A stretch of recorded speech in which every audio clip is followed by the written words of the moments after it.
ഒരു റീൽ എടുക്കാൻ എന്തൊക്കെ കഷ്ടപ്പാടുകളാ. ഹലോ ഗൈസ്, വീണ്ടും ഇതുപോലൊരു വീഡിയോ ഇടരുതെന്ന് ഞാൻ ആഗ്രഹിച്ചതാ.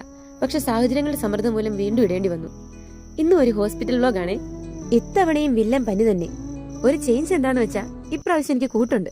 അസുഖം സെയിം ആയതുകൊണ്ടാന്ന് തോന്നുന്നു ടെസ്റ്റുകൾ ഞങ്ങൾക്ക് 3 പേർക്കും ഒരുപോലെയായിരുന്നു.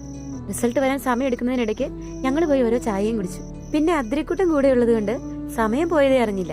അവന്റെ കൂടെ കളിച്ചും ചിരിച്ചിരുന്നപ്പോഴാണ് ടെസ്റ്റ് ചെയ്ത് റിസൾട്ട് വന്നത്.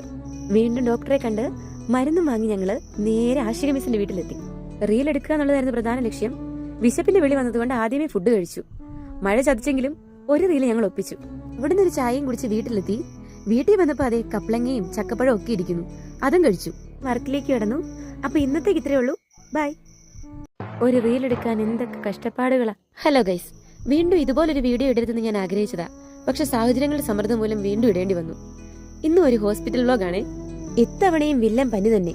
ഒരു ചേഞ്ച് എന്താന്ന് വെച്ചാ ഇപ്രാവശ്യം എനിക്ക് കൂട്ടുണ്ട്. അസുഖം സെയിം ആയതുകൊണ്ടാന്ന് തോന്നുന്നു ടെസ്റ്റുകൾ ഞങ്ങൾക്ക് 3 പേർക്കും ഒരുപോലെയായിരുന്നു. റിസൾട്ട് വരാൻ സമയം എടുക്കുന്നതിനിടയ്ക്ക് ഞങ്ങൾ പോയി ഓരോ ചായയും കുടിച്ചു. പിന്നെ അദ്രിക്കുട്ടം കൂടെ ഉള്ളത് കൊണ്ട് സമയം പോയതേ അറിഞ്ഞില്ല. അവന്റെ കൂടെ കളിച്ചും ചിരിച്ചിരുന്നപ്പോഴാണ് ടെസ്റ്റ് ചെയ്ത് റിസൾട്ട് വന്നത്. വീണ്ടും ഡോക്ടറെ കണ്ട് മരുന്നും വാങ്ങി ഞങ്ങള് നേരെ ആഷിക മിസ്സിന്റെ വീട്ടിലെത്തി. റീൽ എടുക്കുക എന്നുള്ളതായിരുന്നു പ്രധാന ലക്ഷ്യം. വിശപ്പിന്റെ വിളി വന്നതുകൊണ്ട് ആദ്യമേ ഫുഡ് കഴിച്ചു. മഴ ചതിച്ചെങ്കിലും ഒരു റീല് ഞങ്ങൾ ഒപ്പിച്ചു. ഇവിടുന്ന് ഒരു ചായയും കുടിച്ച് വീട്ടിലെത്തി. വീട്ടിൽ വന്നപ്പോ അതേ കപ്ലങ്ങയും ചക്കപ്പഴം ഒക്കെ ഇരിക്കുന്നു. അതും കഴിച്ചു. വർക്കിലേക്ക് കിടന്നു. അപ്പൊ ഇന്നത്തേക്ക് ഇത്രയേ ഉള്ളൂ. ബൈ.